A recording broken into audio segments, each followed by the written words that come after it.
Hello students, টিডব্লিউসি চ্যানেলে তোমাদের সকলকে স্বাগত। আমি চৈতন্য স্যার। আজকে তোমাদের জন্য যেটা নিয়ে এসেছি যে ভিডিওটা, সেটা হচ্ছে বাংলা শব্দ ভাণ্ডার। এই বাংলা শব্দ ভাণ্ডার কাকে বলে, এই ভাণ্ডার শব্দের অর্থটা কী জানবো, এবং ভাণ্ডার শব্দ ভাণ্ডার পড়তে গেলে আগে আমাদের কী কী বিষয় জানা দরকার, অর্থাৎ শব্দ আর পদ সম্পর্কে জানা দরকার। এইগুলো আজকে আমরা আলোচনা করব।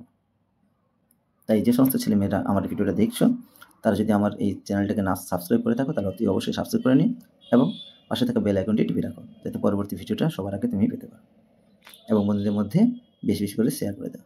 তাই চলো দেরি না করে আজকে আমরা শুরু করছি বাংলা শব্দ ভাণ্ডার। শব্দ ভাণ্ডার, এই শব্দ ভাণ্ডার পড়ার আগে আমাদের যার সংজ্ঞা জানতে হবে, জানা প্রয়োজন, সেটা হচ্ছে শব্দ। এই শব্দ কাকে বলে? শব্দ কাকে বলছে? যে নামপদের কি হবে? বিভক্তিহীন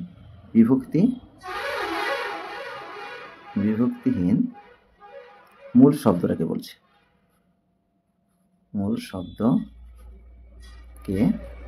বিভক্তিহীন মূল শব্দটাকেই বলছি শব্দ, বা মূল শব্দ বলবো না, বিভক্তিহীন মূল অংশটাকে বলি মূল অংশ শব্দ বলে। তো কি বললাম এখানে? যে নামপদের বিভক্তিহীন বলছি, তাহলে বিভক্তিহীন অংশটাই হচ্ছে কি? শব্দ হলো। তাহলে যদি শব্দের সঙ্গে বিভক্তিটা যোগ করি, তাহলে সেটা কি হতে পারে? তাহলে শব্দের সঙ্গে বিভক্তি যোগ করে দিলে, তাহলে শব্দ তার সঙ্গে যদি আমি বিভক্তিটা যোগ করি, তাহলে এটা কি হয়ে যাবে? একটা পদ হয়ে যাবে। কি হবে? পদ। শব্দ আর বিভক্তি যোগ করে দিলে পদ। যদি আমি বলি যে রাম বললাম, তার সঙ্গে কে যোগ করে দিলাম, এই কেটা কি? এটা বিভক্তি, এটা একটা শব্দ। তাহলে এটা কি হয়েছে? রামের সঙ্গে সব কে বিভক্তি যোগ করে দিলাম, সেটা কি হয়ে গেল? রামকে। তাহলে এটা হয়ে গেল পদ। তাহলে শব্দের সঙ্গে বিভক্তি যোগ করলে সেটা কি হচ্ছে? শব্দ বিভক্তি। আর যদি ধাতুর সঙ্গে পদ বিভক্তি যোগ করি, তাহলে ক্রিয়াপদ হয়ে আছে। তাহলে এটা হচ্ছে নাম পদ। এবার আমরা বিভক্তি এর পরবর্তী ক্ষেত্রে আসছি।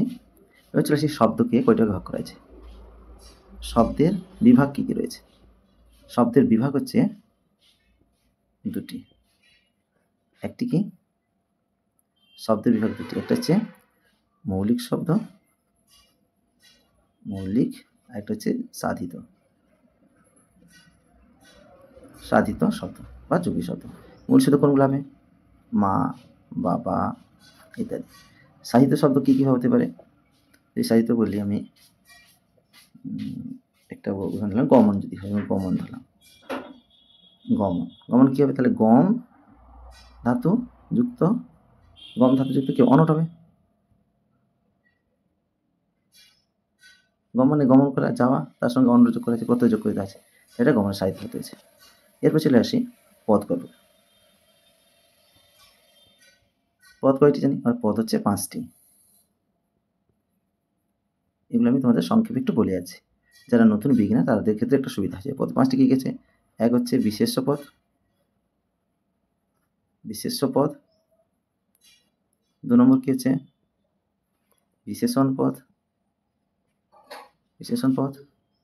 3 নম্বর হচ্ছে কি? সর্বনাম পদ। 4 নম্বর হচ্ছে কি? বিশেষ বিশেষণ সর্বনাম। তারপরে 4 নম্বর হচ্ছে অব্যয়, আর 5 নম্বর হচ্ছে ক্রিয়াপদ। এইগুলো আমাদের একটু জানা দরকার ছিল। এবার চলে আসি শব্দ ভাণ্ডারের সংজ্ঞায় চলে আসবো। শব্দ ভাণ্ডার, তাহলে শব্দ ভাণ্ডার আমার শব্দ ভাণ্ডার দুটো শব্দ রয়েছে এখানে। শব্দ ভাণ্ডারের দুটো শব্দ, একটা হচ্ছে শব্দ, একটা ভাণ্ডার। এই ভাণ্ডার কথা অর্থ কি? ভাণ্ডার কথা অর্থ হচ্ছে কোষাগার।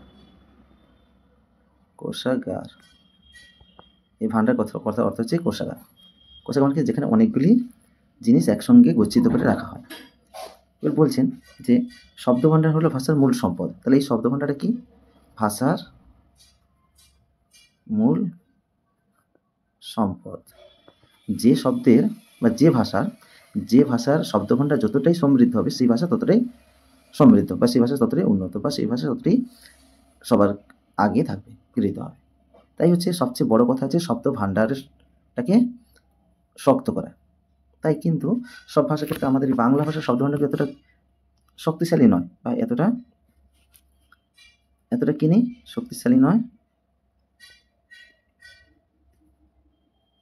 বা নিজস্ব ভাষা নেই। তাই কি করতে হয়েছে?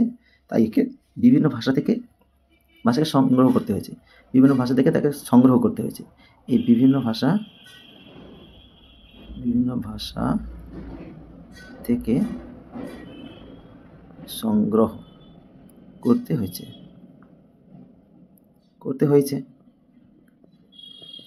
তবেই কি আমাদের বাংলা ভাষা সমৃদ্ধ হয়েছে। বিভিন্ন ভাষা থেকে ভাষা আনার ফলে কি আমাদের ভাষাটা আমাদের শব্দভাণ্ডার কি হয়েছে? সমৃদ্ধ হয়েছে।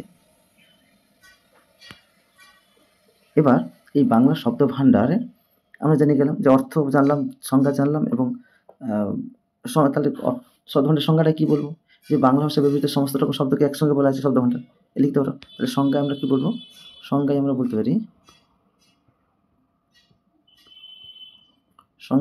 পারি যে বাংলা ভাষায়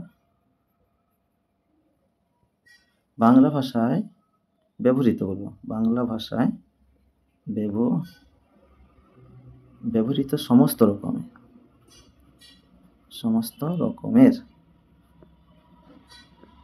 শব্দকে